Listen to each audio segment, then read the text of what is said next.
Ce podcast vous est proposé grâce à Léa Nature, spécialiste français de l'alimentation bio, saine et gourmande, avec sa marque pionnière Jardin Bioéthique, lancée en 1995, à retrouver en grande surface. Jardin Bioéthique, c'est plus de 550 produits bio, du petit déjeuner au dîner. Et depuis son lancement, Jardin Bioéthique n'a eu de cesse de participer au développement de filières bio de qualité, durables et éthiques, et à la relocalisation des approvisionnements et de la fabrication en France. Merci infiniment à notre partenaire pour ses engagements en faveur de notre bien-être et de l'environnement.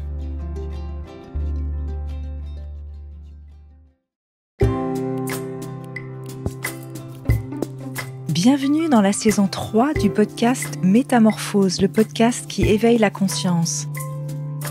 Je suis Anne Guéquière, fondatrice du magazine Féminin Bio, auteure de l'Oracle de la Métamorphose et éditrice de projets engagés pour un nouveau monde. Chaque lundi et jeudi, dès 7h, nous partons ensemble à la découverte d'un sujet lumineux avec une personnalité qui porte une voix d'éveil des consciences. Métamorphose, le podcast qui éveille la conscience. Et si on vous parlait d'une pratique ultra simple, voire simplissime, qui vous rend paisible, serein, régénéré et en pleine confiance? Mon invité donne des conférences et anime des formations auprès des entreprises sur une thématique qui l'enchante, le développement personnel, avec une approche pointue en neurosciences et en psychologie positive. Elle voue une grande passion et revêt une forte expertise pour la cohérence cardiaque, pratique qu'elle exerce et qu'elle transmet depuis plusieurs années, pour laquelle elle a été certifiée par le docteur David O'Hare. Elle signe d'ailleurs son premier livre sur ce thème qui est un défi 30 jours de cohérence cardiaque. Je suis ravie d'accueillir Stéphanie Nonsan dans Métamorphose. Bonjour Stéphanie. Bonjour Anne.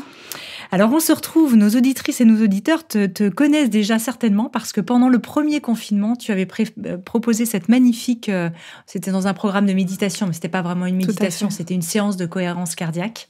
Tout à fait. Voilà, donc si vous allez accéder aussi à la fin de cette interview à une séance qu'elle partage dans son livre et qui sera exclusive, là en l'occurrence pour le podcast Métamorphose, que vous découvrirez en tout cas en avant-première. Et vous pourrez évidemment réécouter la séance de cohérence cardiaque de Stéphanie Nonsan dans la méditation 10 du programme de méditation de Métamorphose. Voilà pour les petites informations pratiques. Alors toi, quand tu découvres la cohérence cardiaque, ta formatrice te parle de te mettre en situation de stress bienveillante. Et ça t'interpelle en fait très rapidement. C'est ça. Alors, c'était un formateur pour moi. C'était un homme, pardon. C'était un homme. Philippe, qui a été aussi mon mentor, quelque part, en développement personnel. Philippe Berteuil, il a demandé, c'était sur une formation sur la gestion du stress. Et là, il demande parmi les participants à ce que quelqu'un se porte volontaire. Et une participante a bien voulu se prêter à l'exercice et lui dit, voilà, je vais te mettre en situation de stress bienveillante. Donc, c'est ce qu'il a fait. Il a joué le jeu quand même. Ouais, à ce moment-là. Et donc, on voit effectivement... Alors, ce qui était intéressant, c'est qu'il était doté d'un appareil de biofeedback. Et c'est un appareil qui permet, par un capteur qu'on met sur le lobe de l'oreille, qui permet de capter en temps réel ton rythme cardiaque. Et donc, on voyait en temps réel le rythme cardiaque de cette participante. Il la met donc sous stress... Et évidemment, son cœur se met à battre la chamade. On voit la variabilité cardiaque qui commence à être de courbes chaotiques, ce qu'on appelle le chaos du cœur, ce qui est aussi normal. Et puis, tout de suite après, il nous fait un exercice de cohérence cardiaque. Il nous met en cohérence cardiaque. Et là, on voit à l'instant T la courbe qui se modifie et qui rentre en cohérence. Et ça, pour moi, ça a été un moment phare. Oui. Parce que, tu vois, une image vaut 1000 mots. Quand tu le vois de visu, tu dis, OK, je vois l'état de cohérence, je comprends maintenant ce que c'est. Alors, avant d'en venir à la définition de la cohérence cardiaque, en quoi cela t'a-t-il aidé dans ta vie et comment tu as été attirée par cette pratique? Alors, donc je l'ai découverte. Donc, quand j'ai découvert cette pratique, c'était donc en 2012 lors de cette formation. Et en toute honnêteté, au départ, j'ai pas commencé à la pratiquer. Même si j'ai eu un véritable coup de cœur, je le faisais de manière très sporadique. Et en 2014, j'ai eu, entre 2014 et 2017, 3 événements personnels consécutifs qui se sont enchaînés dans ma vie. Et là, je me suis dit, il faut faire quelque chose, sinon tu vas tu vas être au fond du gouffre. Et la cohérence cardiaque, pour moi, elle était d'une évidence. Donc, j'ai commencé à la pratiquer en 2014 et je l'ai fait tous les jours. Je continue à le faire aujourd'hui. Et elle m'a vraiment apporté cette stabilité émotionnelle par rapport à ces déferlantes qui m'arrivaient. Et honnêtement, ça m'a vraiment permis de garder la tête hors de l'eau. Ouais, voilà. T'as vu, c'était flagrant dans ton cas ? Ouais, c'était flagrant. Pour moi, ça a vraiment fortifié ma résilience. Oui. À revenir toujours dans cet état d'harmonie et à cet instant présent m'a permis vraiment d'accepter ce qui est et de mieux affronter finalement cette réalité. Alors, qu'est-ce que la cohérence cardiaque, quand même ? On va le redéfinir, on l'a dit un peu dans le petit teaser qu'il y avait sur les réseaux sociaux, mais de manière peut-être un petit peu plus développée. Qu'est-ce que l'état de cohérence cardiaque ? D'où ça vient ? C'est très naturel à l'être humain, en réalité. C'est ça, en fait, c'est un état naturel que l'être humain... Alors, naturel, c'est un état physiologique et à la fois une ressource que chaque être humain possède au niveau du cœur. Oui. Personne n'a inventé la cohérence cardiaque. On a inventé le nom de cohérence cardiaque. On a découvert comment entrer en cohérence cardiaque, mais l'état du cœur en lui-même, l'état de cohérence du cœur, personne ne l'a inventé. C'est un état, une ressource physiologique. Alors, qu'est-ce que c'est ? Alors, il y a deux manières de rentrer en cohérence cardiaque. La première manière, celle qui est la plus simple et la plus rapide et la plus efficace, c'est la respiration. Donc, quand on passe par la respiration, on va moduler les rythmes de notre cœur, donc d'une manière bien précise. C'est une fréquence de respiration bien précise, on en parlera certainement après. Oui. Et quand ce cœur se module d'une fréquence bien précise, il rentre dans un état dit de cohérence. D'accord ? Quand il est dans cet état spécifique, c'est comme s'il envoyait un code Morse à notre cerveau et à l'ensemble de notre corps pour dire, voilà, maintenant, tout le cerveau et tout le corps rentrent aussi dans cet état de cohérence. Tu vois, j'aime bien comparer, j'aime bien la métaphore. Pour moi, la cohérence cardiaque, c'est comme le bouton de l'activation, tu sais, reset d'un système d'exploitation. C'est comme si on faisait une restauration de notre système d'exploitation et le nettoyage.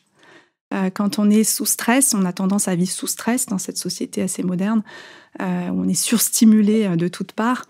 On a tendance à choper quelque part des bugs de ci, de là. La cohérence cardiaque va nous éliminer ces bugs, va aussi être en prévention de futurs bugs et va permettre surtout de mettre à jour tous nos logiciels internes. C'est incroyable. Voilà, c'est ça.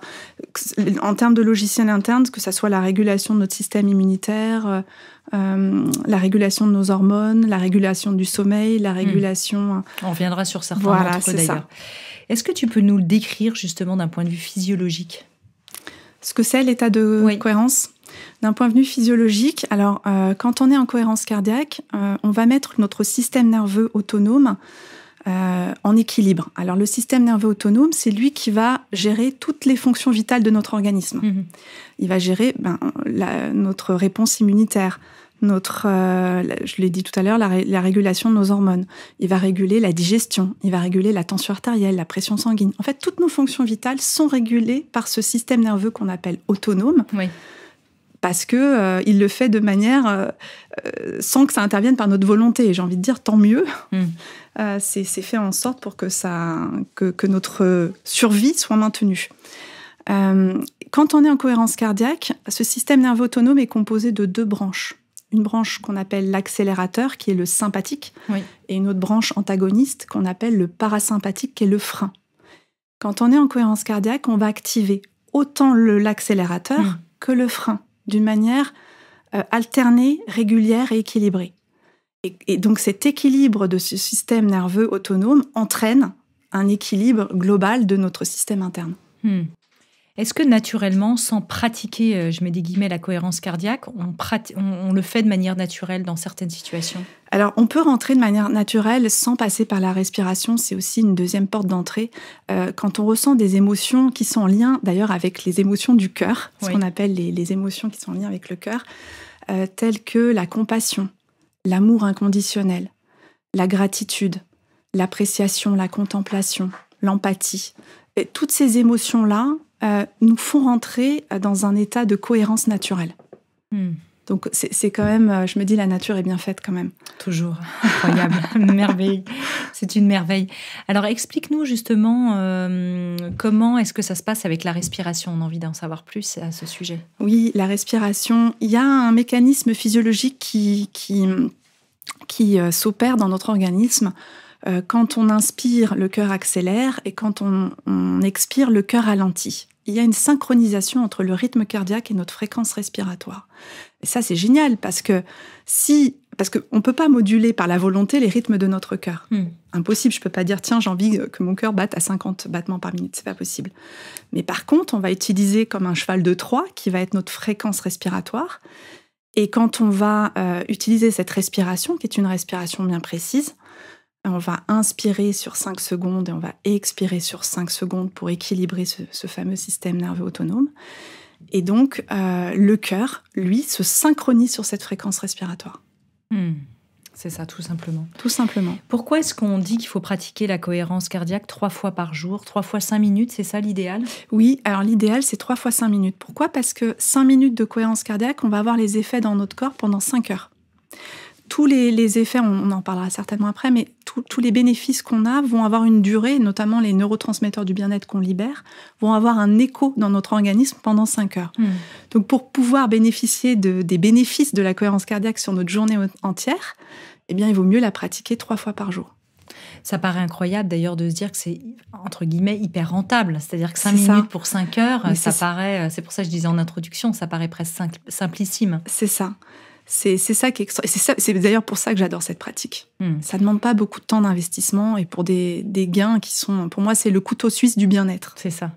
Pourquoi est-ce qu'au niveau scientifique, qu'est-ce qui a été recensé comme bienfait avéré de la cohérence cardiaque ? C'est la liste à la Prévert. Ouais, j'ai l'impression que c'est bon pour tout en fait, c'est ça ? C'est ça, c'est bon pour tout. Aussi bien, il y a des bénéfices physiologiques, évidemment, physiques, bénéfices cognitifs et émotionnels. Si on part par exemple sur quelques bénéfices physiques, déjà on augmente notre espérance de vie.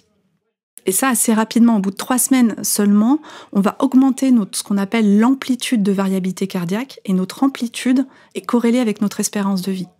Plus notre amplitude augmente, plus notre espérance de vie augmente.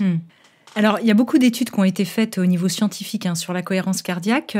Quels sont les bienfaits qui sont reconnus de manière avérée ? Et je cite David Servan-Schreiber, que tu cites dans ton livre. Tu dis « Les résultats obtenus par les hommes et les femmes qui ont découvert la cohérence cardiaque et la pratiquent régulièrement sont presque trop beaux pour être crédibles. » C'est ça. C'est incroyable. C'est vrai que ça peut s'apparenter à une liste à la Prévert, pour moi, les bénéfices de la cohérence cardiaque, tellement il y en a. Alors, on peut les classer selon plusieurs catégories, mais il y a des bénéfices physiologiques et physiques, il y a des bénéfices cognitifs et surtout des bénéfices émotionnels. Dans les bénéfices physiologiques et physiques, déjà, ce qu'on peut dire, la cohérence cardiaque, ça va augmenter notre espérance de vie. Et on a déjà des résultats assez notables dès 3-4 semaines de pratique. C'est vraiment assez rapide. Ouais, c'est ça qui est bluffant. Ouais. Donc, on augmente notre espérance de vie parce que plus on pratique la cohérence cardiaque, plus on va renforcer notre système nerveux autonome. Et ça veut dire quoi ? Ça veut dire qu'en fait, on va avoir une amplitude de variabilité cardiaque qui va être plus importante, plus élevée. Et plus cette amplitude est élevée, plus notre espérance de vie augmente. Ce qui paraît logique, parce que ça veut dire que plus le cœur est capable de battre rapidement en cas de danger, plus il est capable de ralentir sa fréquence en cas de quand tout va bien, ça veut dire qu'il développe cette capacité d'adaptation à notre environnement. C'est ça, il se met pas trop vite en zone de survie, quoi. Voilà, c'est ça. Ouais, il est plus tranquille. Et qu'est-ce qu'il y a d'autre comme ça d'avéré que tu as envie de nous partager ? On ralentit notre vieillissement. Ouais. Alors ça, je trouve ça chouette aussi. Ouais. on double, quand on fait de la cohérence cardiaque, on double notre production de DHEA, qui est vraiment l'hormone de jouvence. Elle est doublée en cohérence cardiaque. Donc la DHEA, c'est en fait, elle se raréfie quand on vieillit, et c'est parce que justement elle se raréfie que nos cellules vieillissent. Donc comme on la double, eh bien on ralentit notre vieillissement cellulaire. Donc ça, c'est quand même assez Est-ce qu'on peut imaginer que c'est lié à une meilleure respiration, le fait d'être en respiration consciente, ou c'est vraiment de se mettre en cohérence cardiaque ? Alors, c'est les deux. Je pense qu'il y a aussi l'oxygénation des cellules. Nos cellules étant mieux oxygénées, forcément, la qualité du sang est meilleure. Et ça stimule aussi le système lymphatique qui va favoriser la libération des toxines et des déchets. Donc forcément, les cellules se régénèrent plus vite. Donc il y a ça, mais il y a aussi grâce à la libération de cette fameuse DHEA. D'accord. Vraiment. Dans ton livre, je le disais en introduction, tu parles de 30 jours de défi de cohérence cardiaque. C'est énorme, hein. Pourquoi est-ce que tu es partie sur 30 jours ? Parce que, à mon sens, si vous voulez vraiment goûter la cohérence cardiaque, il faut le faire à minima sur 3-4 semaines. D'accord. 3-4 semaines, vous allez vraiment avoir des bénéfices notables dans votre vie, même si au bout d'une séance, vous avez déjà des bienfaits physiologiques. Mais en constat visible, il faudrait le faire au minimum 3-4 semaines. Donc c'est pour ça que je suis partie sur 30 jours. Comment est-ce qu'on peut se mettre en bonne condition pour pratiquer la cohérence cardiaque ? Bon, ensuite, c'est 5 minutes, hein, donc il faut les trouver, mais être quand même dans un endroit calme. Qu'est-ce que tu recommandes ? Oui, il faut trouver un endroit effectivement calme ou éviter d'être dérangé. Donc chez soi, c'est peut-être plus facile, quoique des fois, quand on a des enfants, je sais, parce que je suis maman de 3 enfants aussi. Oui. Mais au travail, trouver un endroit où on peut être, une salle de repos, etc. L'idée, c'est de le faire plutôt assis, parce qu'on a une meilleure expansion abdominale. Éviter, couper les téléphones pour justement éviter d'être dérangé. Décroiser les jambes. Vraiment adopter une posture confortable en ayant les jambes décroisées, les bras décroisés. Et puis, on va inspirer, expirer en faisant une respiration abdominale. Ça, c'est vraiment super important. Toi, dans le livre, tu proposes justement en renvoi de faire 30 séances de cohérence cardiaque, ce qui est génial. Mais toi, tu conseilles de le faire avec une appli ou les gens qui ont l'habitude le font tout seuls ? Toi, par exemple, comment tu la pratiques ? Toi qui as l'habitude ? Alors, de plusieurs manières. Il y a des fois, j'utilise des applications, donc, que je cite aussi dans le livre. J'utilise aussi donc j'ai créé dans le livre 30 guides respiratoires qui peuvent aussi aider, qui soient visuels, auditifs. Parfois, moi, j'aime bien le faire avec un visuel et parfois, j'aime bien fermer les yeux. Mais j'avoue que j'aime bien, même si je pense que mon corps, depuis le nombre d'années, a engrammé cette fréquence, j'aime bien me laisser porter, me laisser guider. Mais ça, c'est à titre personnel. Mais par contre, il m'arrive aussi de le pratiquer sans guide. Et dans ces cas-là, ce que je recommande aussi à d'autres personnes, si vous n'avez pas de guide visuel ou sous la main ou une application sous la main, on peut se dire une phrase qui est rythmée sur 5 syllabes. Alors, par exemple, ma phrase perso que vous pouvez réutiliser ou changer si vous... Il n'y a pas de copyright dessus. Il n'y a pas de copyright dessus. Je me dis à l'inspire, donc sur 5 syllabes, mon soleil doré, horizon en paix. Parfait. À l'expire. Évitez de prendre une phrase qui vous stresse, évidemment. On va éviter, oui. Mon boss me fait suer. Oui, il me casse les pieds. Voilà, c'est ça, on va éviter. Il faut prendre une phrase ressourçante. Bon, donc ça, c'est bien. C'est mieux que de compter 1, 2, 3, 4, 5. On pourrait compter dans nos têtes 1, 2, 3, 4, 5, 1, 2, 3, 4, 5, mais d'y associer une phrase avec une visualisation positive, c'est beaucoup plus efficace pour ressentir un état de bien-être interne. Toi, tu as parlé de ce qui t'avait vraiment aidé à sortir la tête de l'eau au moment où tu as vécu ces événements douloureux dans ta vie. Au quotidien, qu'est-ce que tu remarques, maintenant que tu as surmonté ça, même si on vit avec nos souffrances, hein. Comment ça t'aide dans ton quotidien concrètement ? Je me sens... alors déjà, je sens une énergie. Je pense que c'est pour ça que j'ai aussi écrit ce livre sous la forme d'un défi. Je suis persuadée que la meilleure des connaissances reste et restera votre propre expérience. Donc ce que je ressens, moi, c'est difficile de le décrire avec des mots, mais je ressens une énergie, un bien-être juste extraordinaire. Mais vraiment, pour moi, c'est ma drogue naturelle. Voilà, la cohérence cardiaque, c'est ma drogue naturelle. Tu pourrais plus t'en passer, donc. Je peux plus m'en passer. Elle m'apporte une reconnexion à moi-même, mais pas que. Elle me reconnecte à mon environnement. Elle me reconnecte. Je me sens vraiment... faire plus qu'un avec le monde qui m'entoure aussi, quoi. Je me sens plus en communion avec moi-même, mais aussi avec les autres, avec l'environnement, avec le vivant. Dans son ensemble. Dans son ensemble. Quand tu dis que tu en as besoin, tu fais les 3 fois 5 minutes par jour, de manière je fais 3 fois, c'est rentré dans un rituel. Ouais.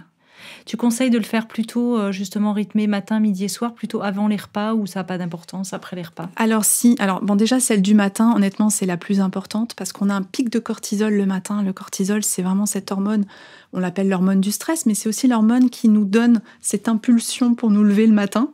Donc, heureusement aussi qu'on en produit. De toute façon, tout est toujours juste dans la nature. Elle ne doit pas très bien marcher chez moi, cette hormone. Et donc, pour faire redescendre ce pic de cortisol, c'est bien de faire de la cohérence cardiaque dès le matin. Ça, c'est vraiment intéressant. Le midi, c'est bien de le faire avant manger. Pourquoi ? Parce qu'on va mettre un filtre non émotionnel entre tout ce qui s'est passé le matin. Comme on revient dans une stabilité, un recentrage émotionnel, On va vraiment créer un filtre avec tout ce qui s'est passé le matin et la prise alimentaire. Et souvent, quand on est sous stress, on a tendance à aller... à boulotter. Voilà, c'est ça. Aller prendre un doudou sucré ou on va manger avec moins de conscience, donc on va peut-être manger en plus grande quantité. Alors que quand on fait de la cohérence cardiaque, ça nous revient dans un recentrage, une stabilité, dans un état d'équilibre, et ça crée un filtre non émotionnel entre ce qui s'est passé et ma prise alimentaire. Donc ça permet aussi de réguler potentiellement l'appétit. Tu en parles Tout d'ailleurs à dans fait. le livre. Ça régule l'appétit et du coup, on a moins l'effet coup de barre de l'après-midi. Et ça, c'est rigolo parce que tu vois, dans le livre, j'ai interviewé 30 personnes et plusieurs d'entre elles m'ont dit, au bout de 3-4 jours seulement, j'étais très surprise, ils avaient remarqué tout de suite les bienfaits sur l'effet coup de barre. C'est-à-dire qu'ils étaient vraiment en énergie haute l'après-midi. Génial. Alors, si vous nous écoutez matin, midi ou soir, vous pouvez le faire immédiatement. Vous aurez un exercice à la fin de ce podcast. Est-ce que tu peux nous reparler de la puissance du cœur, hein? Tu dis, le cœur utilise son propre langage pour envoyer ses messages au cerveau et à l'ensemble de notre organisme. Il va communiquer avec lui de 4 manières différentes. Oui. On parle beaucoup du cœur, hein, depuis la nuit des temps. Le cœur est au centre de notre intuition ancestrale. Les Égyptiens le considéraient comme une grande puissance, les Mésopotamiens, les Babyloniens, les Grecs. Et force est de constater que le cœur a vraiment une intelligence.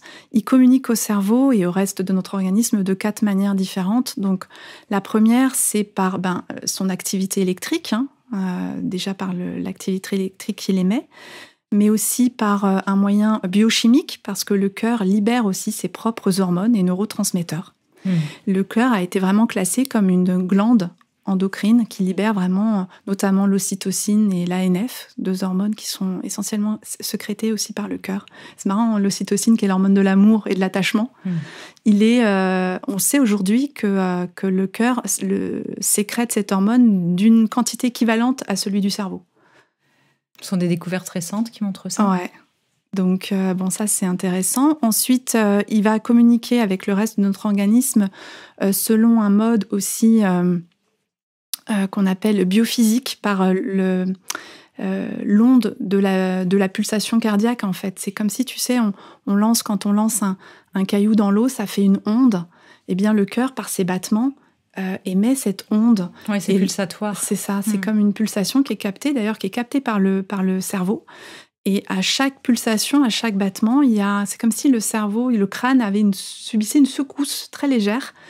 Et les neurones, l'activité neuronale est modulée en fonction de cette pulsation cardiaque. Voilà, je trouve ça magique, moi. Et le quatrième mode, c'est aussi un mode électromagnétique. Le cœur libère un champ électromagnétique. Qui n'a pas à voir avec le champ électrique du cœur. Non, il y a l'activité électrique et puis le champ électromagnétique du cœur. Et là, qui fait quoi, en fait, ce champ électromagnétique ? Voilà. Ce champ électromagnétique, il impacte non seulement nos cellules de tout notre organisme, mais aussi il impacte l'extérieur. On sait qu'aujourd'hui, tout organe qui émet une activité électrique, comme le cerveau ou le cœur, émet autour de lui un champ électromagnétique. Donc le cerveau émet son propre champ électromagnétique.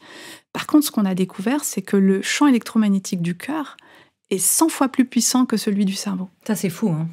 Ça veut dire quoi ? Ça veut dire que le champ électromagnétique du cœur, on peut le capter à une distance à peu près de 2 à 3 mètres, tu vois, par des magnétomètres, alors que celui du cerveau, quand on le capte, c'est à 3 cm. C'est pour ça qu'on dit qu'il est 100 fois plus puissant. Mais ce que disent les chercheurs, notamment de l'Institut HeartMate, qui ont vraiment œuvré dans l'expérimentation des bienfaits de la cohérence cardiaque, ce qu'ils ont découvert, c'est que leur hypothèse, c'est que leur magnétomètre serait trop... peut-être pas assez puissant pour capter finalement le véritable potentiel de ce champ électromagnétique du cœur. Ils pensent que ce champ électromagnétique du cœur a une puissance encore plus forte, mais qu'on n'est pas capable aujourd'hui de le mesurer. On peut imaginer, en tout cas, si on reprend ta métaphore de l'onde, enfin la vision de l'onde, qui n'est pas vraiment une métaphore d'ailleurs, c'est vrai que l'onde, quand elle se propage, elle va très très loin et on sait qu'elle est encore là, même si on ne la voit plus. C'est ça. Mais qu'elle est infiniment petite, etc. Exactement. Ouais. Donc c'est pour ça que j'aime bien cette pratique, parce que d'ailleurs, c'est quand j'ai découvert ça aussi, ça m'a... Je me dis, c'est incroyable parce que notre état interne, finalement, quand on est en harmonie, en nous, eh bien, on crée aussi de l'harmonie autour de nous, via ce champ électromagnétique. C'est ça. D'ailleurs, on le ressent beaucoup dans des foules en liesse, en joie, etc. Quand on est à des concerts. Exactement. Je me souviens le dernier concert auquel j'ai pu assister, parce que malheureusement, ça remonte, ça fait un peu vieille époque maintenant, hélas. J'avais accompagné mes filles adolescentes et je voyais tous ces jeunes avec telle joie et je ressentais vraiment la joie dans la salle. Et inversement, quand il y a une foule en délire négatif. C'est ça, bien sûr. Ouais. Les émotions sont contagieuses par plein d'autres moyens mais aussi par ce champ électromagnétique du cœur. Alors, est-ce que tu peux nous expliquer quand le fonctionnement du cœur est optimal? Parce que là, tu passes en revue aussi dans le livre un petit peu quand il est... déjà, il n'est pas régulier. Voilà, c'est ça. Il faut le savoir, et ça, c'est pas forcément un problème. On peut croire que, tiens, c'est pas régulier, j'ai un problème, mais non. Tout à fait. Quand on prend sa pulsation cardiaque, quand on met ses doigts au niveau du prolongement là, de son pouce sur son poignet, si on veut prendre sa pulsation cardiaque au repos, on a l'impression que notre cœur est super régulier. Et en fait, en temps réel, le cœur accélère, ralentit, et c'est sain. Les médecins chinois, donc dans la médecine traditionnelle chinoise, ils l'avaient déjà découvert il y a 4000 ans. Donc ça date pas d'aujourd'hui. Non. Ils avaient découvert que les personnes qui étaient en bonne santé avaient une variation du cœur plus importante que les personnes qui étaient en moins bonne santé. Mais ça n'a rien à voir avec les problèmes d'arythmie cardiaque qu'on peut avoir. Non, le cœur varie parce que de toute façon, autour de nous, tout est mouvement aussi, autour de nous, même en nous, nos pensées, nos émotions, etc. Et le cœur s'adapte. Le cœur est un système d'adaptation. Donc, c'est pour ça qu'il bat de manière irrégulière, même si on le perçoit pas en prenant notre pouls. Alors, qu'est-ce que c'est quand on dit qu'il est optimal, qu'il bat de manière optimale? Voilà, quand il bat de manière optimale, c'est quand il est en cohérence, selon moi. Alors, ça veut dire quoi? Ça veut dire que quand le cœur va continuer, quand il est en état de cohérence, il continue de battre de manière irrégulière, parce que de toute façon, c'est son état, on va dire, idéal d'adaptation. Mais il va adapter une variabilité cardiaque. Si on s'amuse à relier tous les points de chaque fréquence, de chaque battement cardiaque, si on s'amuse à relier et à former une courbe, cette courbe, elle devient sinueuse, alors qu'avant, elle était plutôt chaotique. Elle devient sinueuse, harmonieuse, et on dit qu'elle est régulière. Il y a à chaque fois le même intervalle entre chaque accélération et décélération. Et on pourrait carrément la dessiner derrière tellement elle est toujours identique. Elle a la même amplitude, etc. Quand le cœur est dans cet état-là, on dit qu'il bat de manière optimale, on dit qu'il bat en cohérence. C'est cet état qui lui permet, encore une fois, d'équilibrer tout notre système interne. C'est pour ça qu'on dit que là, le cœur est vraiment dans un état optimal. La nuit, est-ce qu'on se met en cohérence cardiaque automatiquement? Non, parce que la nuit, alors, on va être encore avec une stimulation sympathique ou parfois parasympathique, mais non, c'est vraiment alors, sauf si vous faites un rêve et que vous ressentez peut-être une compassion, de la gratitude, ou j'en sais rien, peut-être. Mais il faudrait le vérifier avec un appareil de biofeedback. Mais en règle générale, non. C'est vraiment une induction volontaire pour se mettre en état de cohérence. Donc, quand on est en sommeil, non. Comment est-ce qu'on malmène notre cœur et pourquoi c'est mauvais? On peut imaginer, évidemment, on pense au paroxysme de la crise cardiaque, mais globalement... j'ai envie de dire le stress, c'est quand même... D'ailleurs, j'ai interviewé Vanessa, qui intervient dans un centre de réadaptation cardiaque, et elle explique, elle dit, le mot récurrent dans ce centre, c'est le stress. Soit parce que c'est le stress qui a été à l'origine d'une maladie cardiovasculaire, soit c'est le stress post-maladie parce qu'on leur annonce qu'ils ont une maladie cardiaque et donc il y a ce stress à réguler. Mais ce qu'elle nous disait, mais maintenant aujourd'hui on le sait, les études le montrent, c'est que le stress a vraiment des effets néfastes dans notre organisme et notamment pour notre cœur. Et on a tendance à utiliser à outrance notre système nerveux sympathique et appuyer trop sur l'accélérateur. Et si tu veux, si on appuie trop sur l'accélérateur, il y a un moment donné, celui-ci, la pédale, on va dire, elle lâche. Et quand on a peu stimulé notre frein, celui-ci devient inopérant parce qu'il n'a pas été assez stimulé, en fait. Et donc là, on arrive à des cas de burn-out Quand la pédale d'accélérateur lâche et puis que le frein devient inopérant, on ne peut plus utiliser ni l'un ni l'autre, c'est le burn-out. Souvent, ça crache. Ça crache. Mais c'est souvent après, d'abord le corps qui s'exprime. Des mots, le corps parle, mais on l'écoute peu. Et ça, la cohérence cardiaque permet vraiment de prévenir ça de manière spectaculaire. Ouais. La baisse du stress, si tu veux, l'hormone qui est liée au stress, c'est le cortisol. Bon, quand on est en stress, quand on active ce fameux système nerveux sympathique, tout s'accélère dans notre organisme. On va libérer des neurotransmetteurs qui vont nous mettre en action pour fuir ou pour combattre quelque chose que l'on perçoit comme une menace, qu'elle soit réelle ou inventée, créée par nos pensées. Quand on est sur cette stimulation sympathique, on va libérer des neurotransmetteurs qu'on appelle l'adrénaline, noradrénaline et cortisol. Le cortisol, c'est vraiment, si tu veux, c'est sain en soi quand il y a un vrai danger pour que notre survie soit préservée.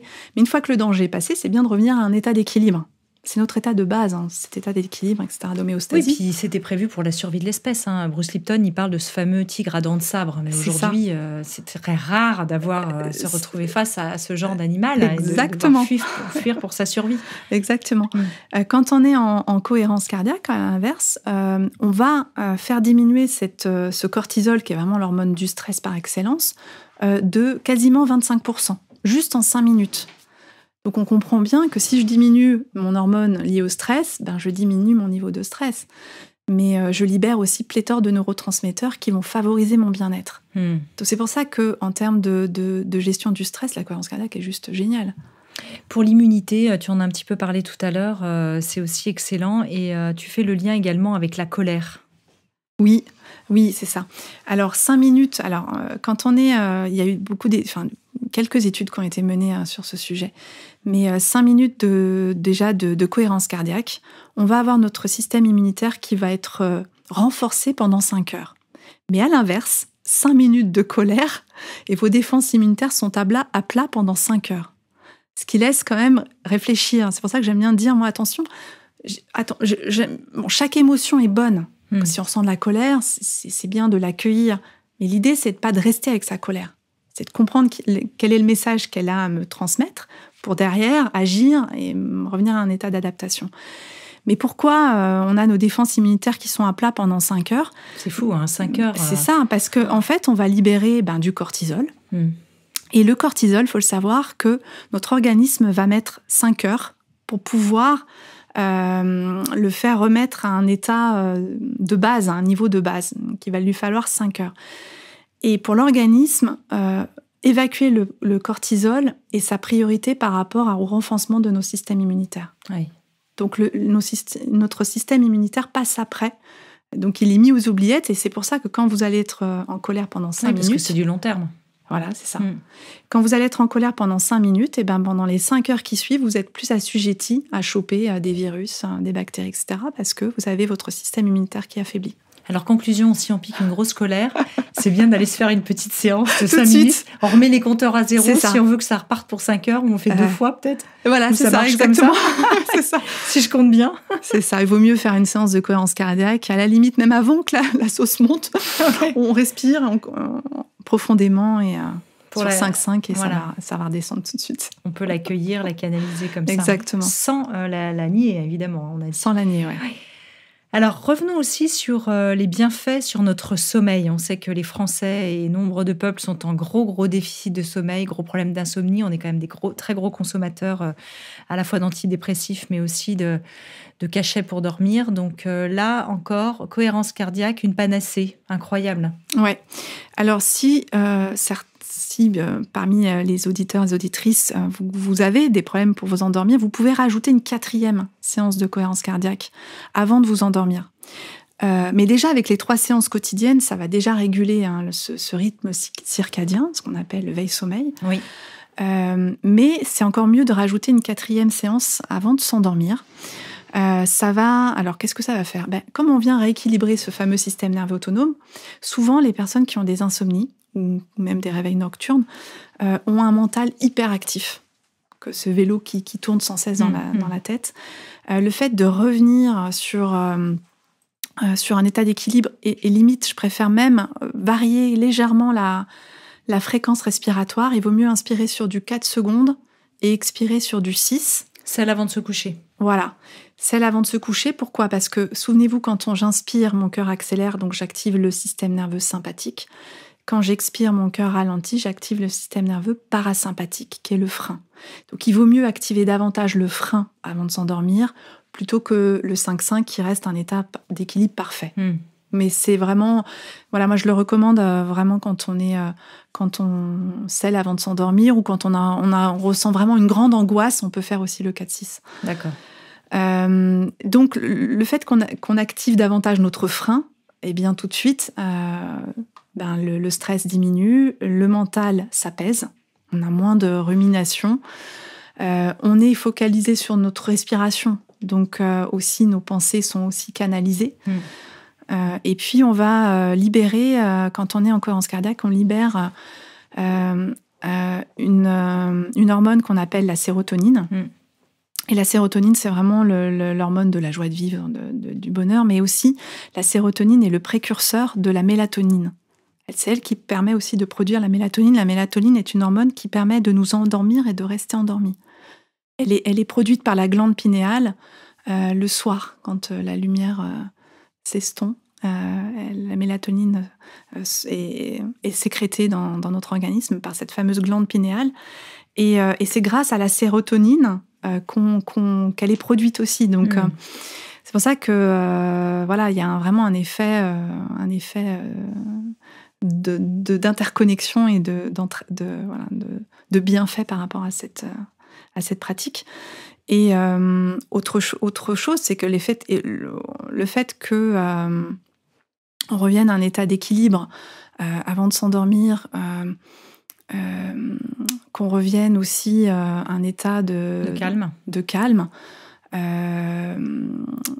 On va diviser notre temps d'endormissement à peu près, ce qu'on se dit, ce qui se dit, par 3 à peu près. C'est énorme.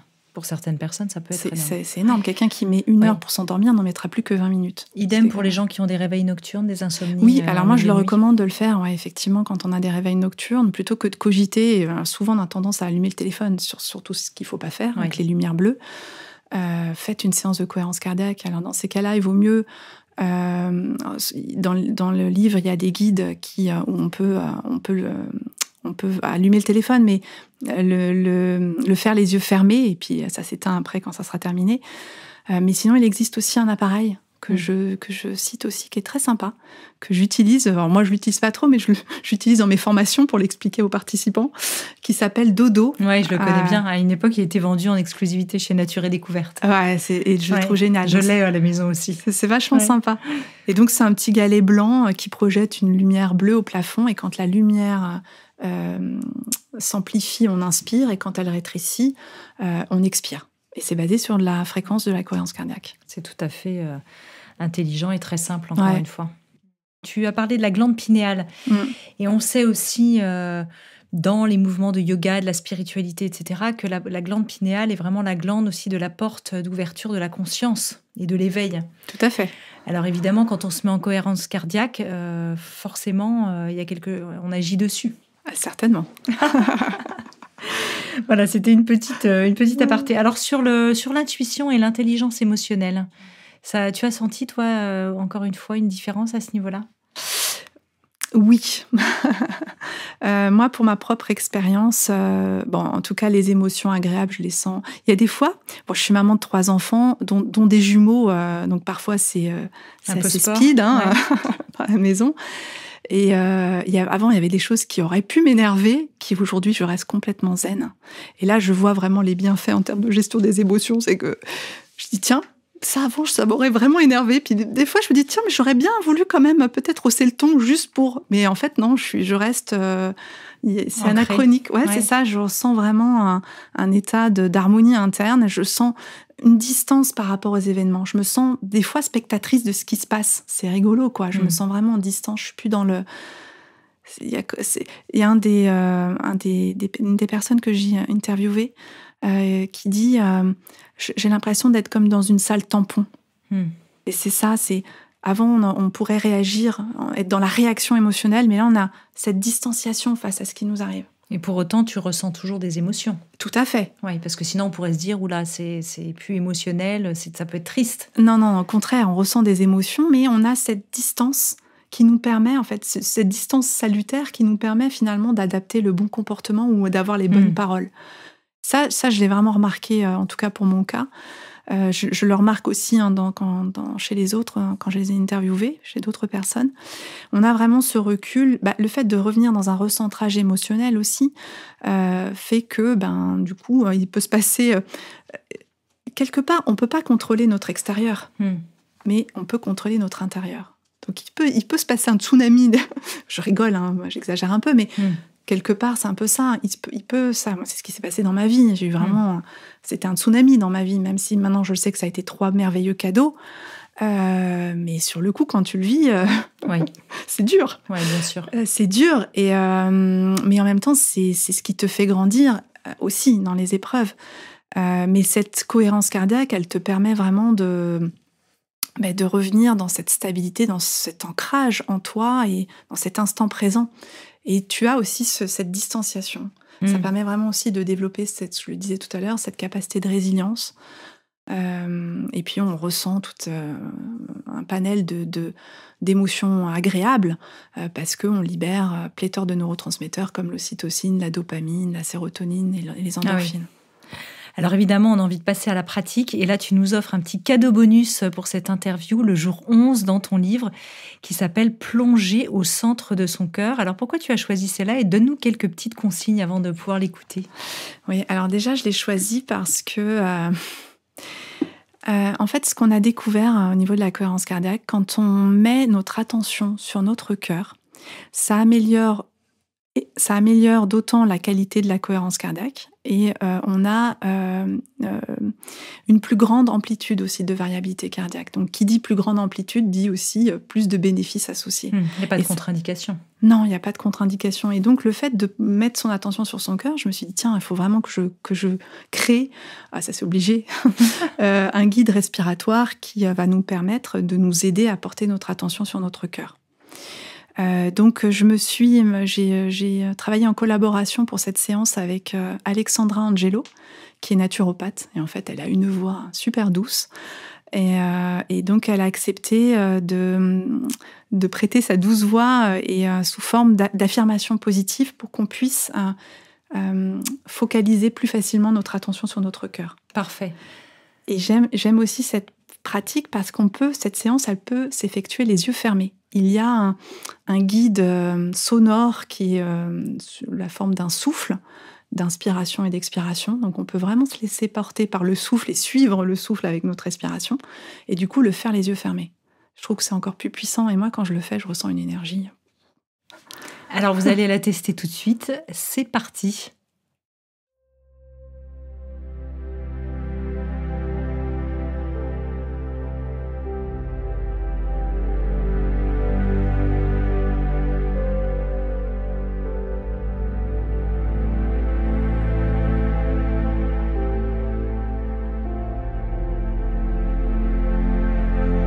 J'inspire à travers mon cœur. J'expire à travers mon cœur.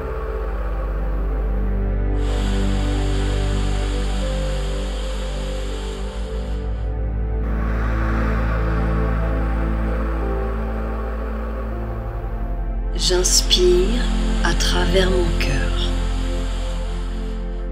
J'expire à travers mon cœur.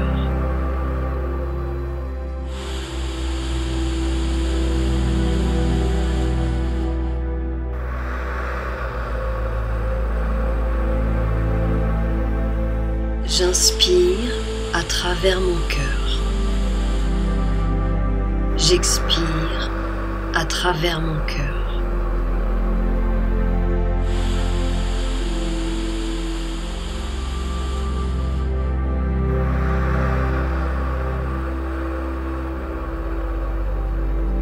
J'inspire le positif à travers mon cœur. J'expire le négatif et toutes mes tensions.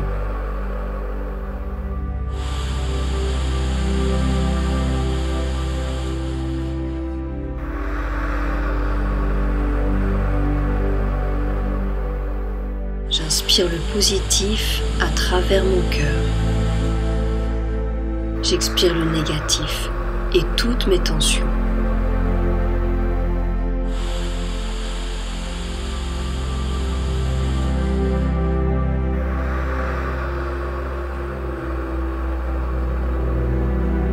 J'inspire le positif à travers mon cœur. J'expire le négatif et toutes mes tensions.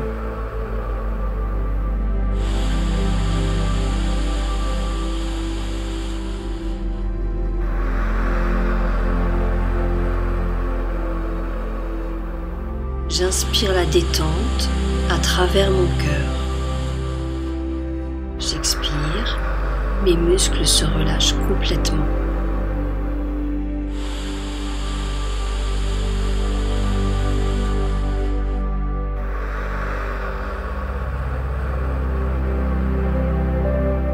J'inspire la détente à travers mon cœur. J'expire, mes muscles se relâchent complètement.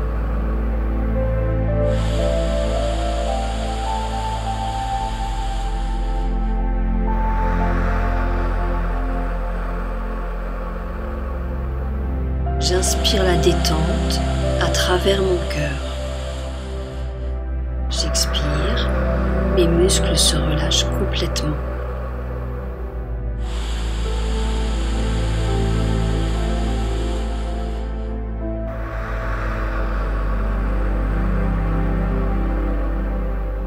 J'inspire le bien-être à travers mon cœur. J'expire, je suis profondément calme et détendu.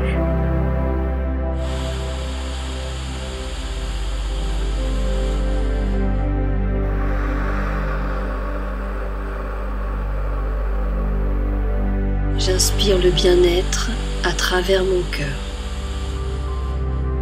J'expire, je suis profondément calme et détendu.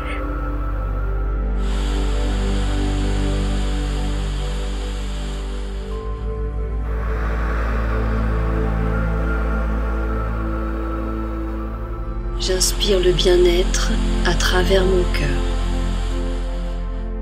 J'expire, je suis profondément calme et détendu.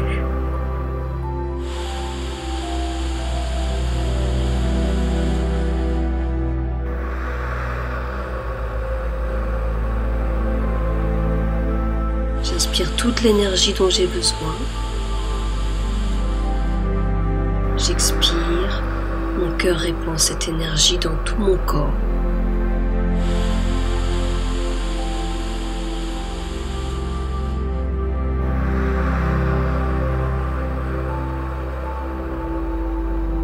J'inspire toute l'énergie dont j'ai besoin. J'expire, mon cœur répand cette énergie dans tout mon corps.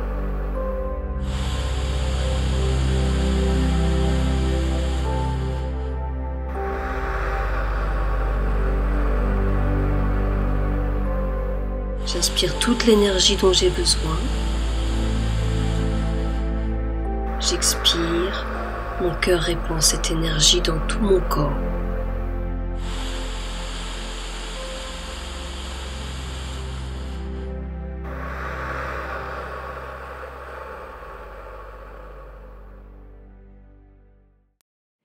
Merci infiniment Stéphanie Nonsan pour cette magnifique séance de cohérence cardiaque. Alors moi ce que j'aimerais c'est qu'au moment de la sortie de ton livre et de ce podcast, on se lance tous un grand défi ensemble et qu'on parte pour un grand voyage de 30 jours de défi de cohérence cardiaque. Et moi, j'ai très, très envie de le faire. Je sais que je l'ai fait, je pratique très régulièrement, mais pas forcément, je crois pas que j'ai fait 30 jours d'affilée. Donc là, ça peut être l'occasion. C'est l'occasion. Et tous. Alors, tu vas nous guider pour faire ça. On peut te retrouver peut-être sur ton site ou sur tes réseaux sociaux pour te suivre ? Tout à fait. Vous pouvez me retrouver sur optimind.com et sur mes réseaux sociaux aussi, sur ma page Instagram et Facebook et LinkedIn. Alors Stéphanie, je rappelle le titre de ton nouveau livre aux éditions Erol, Défi 30 jours de cohérence cardiaque, 3 fois 5 minutes par jour, pour découvrir tous les incroyables trésors de votre cœur et rééquilibrer votre santé globale. vers un mieux-être durable aux éditions Erol. On peut te retrouver sur ton site internet, on l'a déjà dit, opteamind.com. Merci beaucoup. Merci à toi, Anne. Découvrez mes invités en avant-première sur Instagram à l'adresse Métamorphose Podcast. Si vous aimez ce podcast, favorisez sa diffusion en lui donnant 5 étoiles sur Apple Podcast ou sur votre plateforme préférée. Et surtout, abonnez-vous pour suivre tous les épisodes gratuitement. Découvrez aussi en librairie mon livre, issu du podcast Métamorphose, éveille ta conscience, 33 rencontres essentielles pour être soi, aux éditions Erol. Et enfin, pour nous soutenir, rejoignez la tribu Métamorphose à l'adresse patreon.com/métamorphose. Merci infiniment. Métamorphose, le podcast qui éveille la conscience.